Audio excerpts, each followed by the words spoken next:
Oh my God.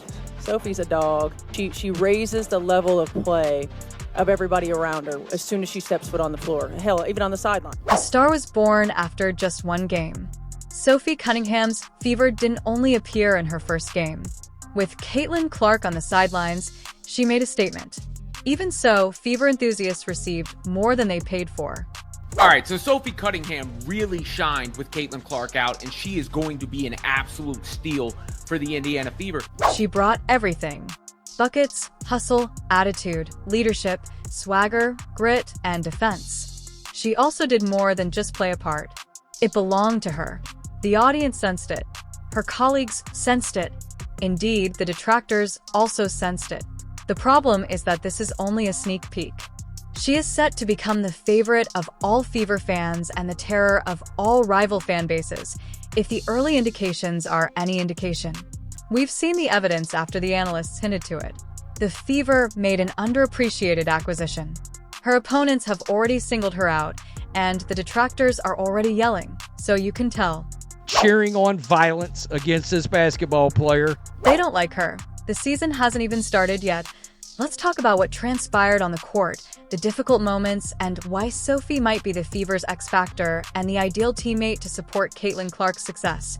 But first, if Sophie has pleased you thus far, leave a fire emoji in the comment section. For more Fever updates, subscribe as well. I am really excited, and I didn't come here for the spotlight. I didn't come here to have more eyes. I came here to win. Sophie Cunningham, who is known for her toughness, unrepentant edge, and three-point shooting, was brought in. Fans of Fever, however, quickly fell in love with her. Yes. She made a joke about being the Sabrina Carpenter in Caitlin Clark's Taylor Swift, which was part of it. Earlier this month that you'd be the Sabrina Carpenter to Caitlin's Taylor Swift. That was a joke, but I guess people really took that seriously. People love it. However, her ride-or-die attitude towards Caitlin from the beginning was what fans really liked. I mean, you know, she has changed our game in the best possible way in every way. And so just to be alongside of her and maybe relieve the pressure, being able to shoot and spread the court for her to go do her thing. Sophie was loud, proud, and protective in a league where many players were either antagonistic or slow to adopt the Clark effect. That energy is important, and this season it will be even more important. And for good reason, so many people think Sophie will be Caitlin's guardian this year. She sorely needed a tough, no-nonsense teammate like that last season. Carter, her jumper is good. Kennedy Carter now with 12 points off the bench. Because, let's face it, Caitlin had little support and committed far too many welcome to the league moments, including harsh fouls and cheap shots. Where's Caitlin Clark's teammates? I'd be at my teammates if nobody came to my defense. Caitlin toughened up last season, of course. There was nothing she could do. However, let's face it, opposing players cannot freely target your franchise hero. Elite players are protected in all major sports. Someone is always present to set the tone and convey a message. Now Caitlin has Sophie, who is prepared to retaliate by getting in people's faces and stopping bullshit. Sophie isn't only ready to hit threes. Indiana is entering a new era, and Sophie Cunningham may be the driving force behind it. She gives this team the edge they were lacking. Simply wait until the highlights appear in a minute. Here's the problem, though. The majority of people are excited about Sophie's tremendous potential, but many people are unaware of her complete potential. Because this was a basketball acquisition, not simply a toughness one. At that point, the situation becomes even more intriguing. And I think, honestly, being here, I've already been motivated. Like, I know this is a new, fresh start. I'm not in a box anymore. Like, I can finally be free and be in an offense that I think that I can really thrive in and be around players who our mind is strictly on basketball and winning. It's becoming increasingly evident from what you're hearing that Sophie Cunningham is more than simply a recent addition to the Fever. She may be a player who has been reborn. Sometimes all that's needed to unlock everything that's been waiting to explode is a change of environment and the correct system. And Phoenix simply wasn't the place for it, based on what Sophie and others have indicated. Her play style wasn't compatible with the system she was in. It didn't make the most of her abilities. It prevented Sophie from being herself. With teammates, a system, and a coach like Stephanie White, Sophie may finally be able to reach her full potential. So Sophie Cunningham, there has been some footage released, and the footage is actually kind of like mind-opening or mind-expanding because she's generally a 3, right?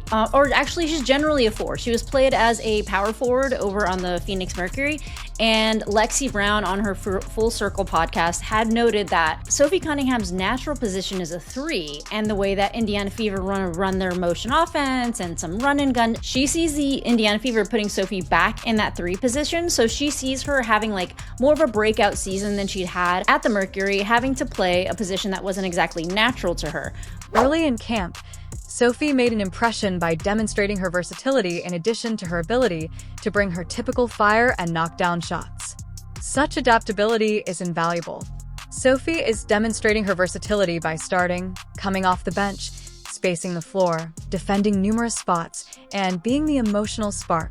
Level of toughness and tenacity that the team needed, and of course, you know, they brought other players in who bring a little bit of that as well, the vets in Bonner and Howard, but there's a certain level of spiciness with Sophie Cunningham, but she's also the best perimeter playmaker on the team outside of Caitlin Clark. And having a player who can adjust and perform in any circumstance is crucial for a team that wants to win a championship. When I tell you it's a good fresh breath of air, it is, and so you guys will see. Several times throughout the offseason, she stated that following all that transpired in Phoenix, Indiana simply feels right. She must have needed a new beginning. It is more than just XS and OS and systems. It has to do with culture. Here, she sort of said it all without actually saying anything. And be around players who our mind is strictly on basketball and winning. There were rumors that Sophie Cunningham and Natasha Cloud, her former teammate, had a falling out during the previous season. Politics is the cause. Cloud also didn't remain quiet. She went into full TikTok tirade mode, revealing that she and the person who is thought to be Sophie disagreed on a variety of topics. I try to have open dialogue. I try to have hard dialogue with her. But if my life depends on it, and if that don't matter to you, you can't tell someone you love them and then vote against their life. Period. To put it mildly, that wasn't your typical argument in the locker room. This probably killed the vibe. And the atmosphere in the locker room is important in a team sport like basketball. You always hear about the Fever and their efforts to keep the locker room safe. Therefore, it's easy to picture Sophie thinking Phoenix wasn't the ideal fit for the court. Off the court, it might not have suited properly either.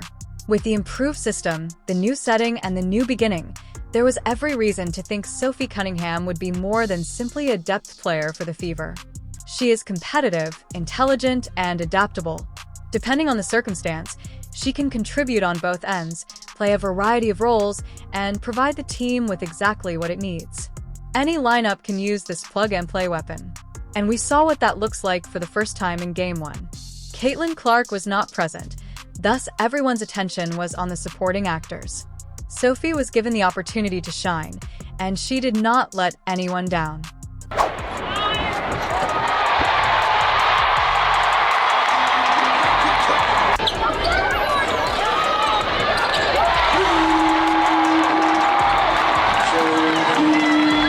Sophie played a fantastic game. She led the attack, forced overtime, and contributed to the victory. Someone had to stand up while Caitlin was away, and Sophie took the call like a seasoned veteran. Even if her stat line of 21 points and 8 boards is substantial, the eye test revealed even more. Without a doubt, she was the best player on the floor. She was finding space, moving without the ball, and completing plays after her teammates made excellent passes. Already, that chemistry is clicking, and the Fever need that in order to succeed this season.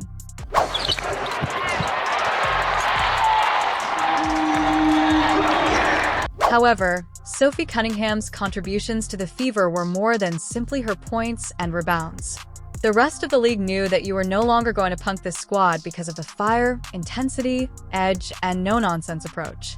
She played as though every possession was Game 7, jawed with opponents, and inspired her teammates. It's infectious energy like that. It's the kind of fire that brings a locker room together and lights up a crowd.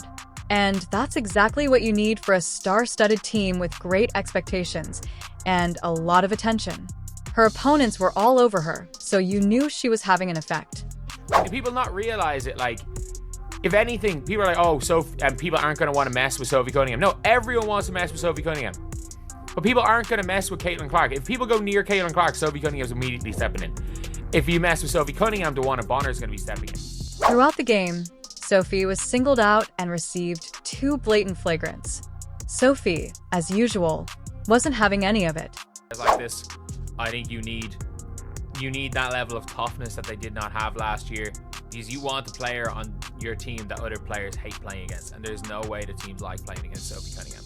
Now, keep in mind that last season, Caitlin Clark took a lot of cheap shots. Full-on tackles, schvies, and elbows. Welcome to the WNBA highlight reel, basically. Sophie is now receiving the same treatment after only 1 game. Here's the distinction, though. There is pushback this time, and Caitlin was obviously grateful for it in court. And Sophie wasn't the only one who was making things hot. The fever is growing, and you got a true look at the team's overall tenacity. Because who was there to step in when Sophie received a serious blow? Bonner, Dana. However, simply having something happen on the court was obviously insufficient. It has to become a thing for the haters.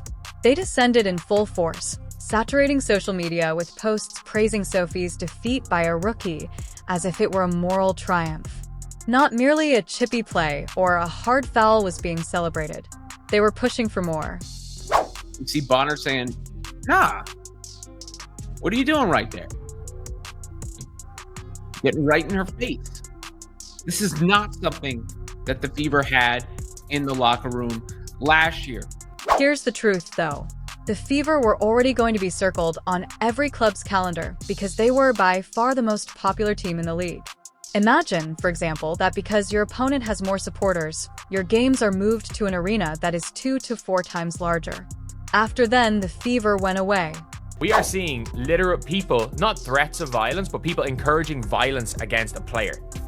And that's not on. That's not on for nothing. There are people literally out there encouraging violence against Sophie Cunningham. And these are the people that want to say another fan base is the worst fan base in the WNBA, and they're encouraging literal violence against players. Every team in the league has a personal grudge the moment you declare your intention to take over. They're trying to make a point. In any manner they can, they wish to degrade the Fever. Yes, pursuing Sophie is part of that. That is precisely the reason her role is so crucial. She will bear the consequences. The cheap shots will be drawn to her. The flames will be drawn by her. And she'll be very clear that there will be consequences if you interfere with Caitlin. It's deterrence as well as defense. And she's more than prepared, judging on what we've seen of her this preseason. She actually seems to like it. It was a stretch where you had a number of key plays and scored a lot. And the crowd really started noticing you more and responding to you. And you also reacted back to them. Do you enjoy that interaction with the crowd? Heck yeah! No, I really do think that's what it's all about, right? I think you want to make sure that your home court is special to you as a team, but you want to make it hard as heck for other people to come in here to Gatebridge, and they don't want to play here, right? And I think with that, as an energy player, you got to get your fans involved. That's our sixth man right there, and they're loud, they're feisty, they're sassy, and it's like when you get them involved, then it's game over, right? You're in the other team's head. And so for me, especially when you have a couple runs put together, defensive stops, it takes someone just to get the fans involved, and then the other team feels that, because I've been on the other end of it and it sucked. And so now that I'm here, I can embrace it, and we can have some fun here this year. Sophie Cunningham demonstrated all the qualities you look for in a player: buckets, crowd energy, and fire. Her performance in the preseason speaks volumes, and she is already a fan favorite. When her numbers called, she was prepared, and strong teams are distinguished by their depth. She may prove to be the Fever's most underappreciated acquisition, and the key that enables Caitlin Clark and the team to accomplish their goal of dominating the WNBA. She's definitely an X factor. Say hello with the basketball in the comments if you're still here. Thank you for viewing.